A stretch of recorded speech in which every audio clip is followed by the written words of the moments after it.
கர்த்தருக்குள் பிரியமானவர்களே, ஆகஸ்ட் 5 இன்றைய பனித்துளிகளின் தலைப்பானது இலக்கிய பொன்மொழிகள். வசனம் நீதிமொழிகள் 6வது அதிகாரம் 16வது வசனம். 6 காரியங்களை கர்த்தர் வெறுக்கிறார், 7ம் அவருக்கு அருவருப்பானவைகள். ஆபத்துக்கு உதவாத பயனற்ற 7 காரியங்களை விவேக சிந்தாமணி 2 என்ற தமிழ் இலக்கியத்தில் காணலாம். 7ம் மனிதனுக்கு எந்த ஒரு பயனும் இல்லை. இவைகள் இலக்கியத்தில் பொறிக்கப்பட்ட பொன்மொழிகள். 1. ஆபத்து காலத்தில் பெற்றோருக்கு உதவி செய்யாத பிள்ளை. 2. கடும் பசியால் வாடும் போது அப்பசியை போக்கிக் கொள்வதற்கு கிடைக்காத உணவு. 3. தாகமாக இருக்கும்போது அதை தணிக்க உதவாத தண்ணீர். 4. வறுமையை உணர்ந்து அதற்கேற்ப நடந்து கொள்ளாத பெண்கள். 5. கோபத்தை அடக்கி ஆளாத அரசன். 6.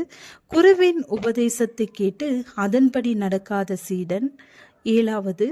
பாவத்தை தீர்க்காத தீர்த்தம். பரிசுத்த வேதாகமத்தில் இதைப்போல 7 காரியங்கள் கர்த்தர் அருவருப்பான காரியமாக சொல்கிறார். அவையாவன 6 காரியங்களை கர்த்தர் வெறுக்கிறார், 7ம் அவருக்கு அருவருப்பானவைகள். அவையாவன மேட்டிமையான கண், பொய்நாவு, குற்றமற்றவர்களுடைய இரத்தம் சிந்துகை, ஆலோசனையை பிணைக்கும் இருதயம், தீங்கு செய்வதற்கு விரைந்தோடுங்கால், அபத்தம் பேசும் பொய் சாட்சி, சகோதரருக்குள்ளே விரோதத்தை உண்டு பண்ணுதல் ஆகிய இவைகளே. நீதிமொழிகள் 6வது அதிகாரம் வசனம் 16 to 19 வரை. வேற்றுமையான கண்களை கொண்ட ஆகாப் ராஜாவின் மனைவியாகிய யோசேபேல் கர்த்தர் வெறுக்கிற காரியங்களை கொண்டவளாய் காணப்பட்டபடியால் தேவ கோபத்திற்கு ஆளானாள். 7 காரியங்களை விட்டு ஓய்ந்திருக்க அழைக்கப்படுகிறோம் என்று பரிசுத்த வேதாகமும் 1 பேதுரு 1வது அதிகாரம் வசனம் 15-16 வாசிக்கிறோம். உங்களை அழைத்தவர் பரிசுத்தராயிருக்கிறது போல நீங்களும் உங்கள் நடக்கைகள் எல்லாவற்றிலையும் பரிசுத்தராயிருங்கள். நான் பரிசுத்தர் ஆகையால் நீங்களும் பரிசுத்தமாயிருங்கள் என்று எழுதியிருக்கிறதே என்று நம்மை அழைக்கிறது.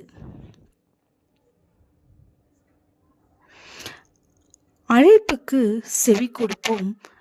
அப்படி இருக்க சகோதரரே, நீங்கள் உங்கள் சரீரங்களை பரிசுத்தமும் தேவனுக்கு பிரியமுமான ஜீவ பலியாக ஒப்பு கொடுக்க வேண்டும் என்று தேவனுடைய இரக்கங்களை முன்னிட்டு உங்களை வேண்டிக் கொள்கிறேன். இதுவே நீங்கள் செய்யத்தக்க புத்தியுள்ள ஆராதனை. நீங்கள் இந்த பிரபஞ்சத்திற்கு ஒத்த வேஷம் தெரியாமல் தேவனுடைய நன்மையும் பிரியமும் பரிபூர்ணமான சித்தமும் இன்னதென்று பகுத்தறியத்தக்கதாக உங்கள் மனம் புதிதாகிறதினாலே மறுரூபமாகுங்கள். ஜெபம். தேவனே, உமக்கு பிரியமானதை செய்ய எனக்கு போதித்தருளும். ஆமென்.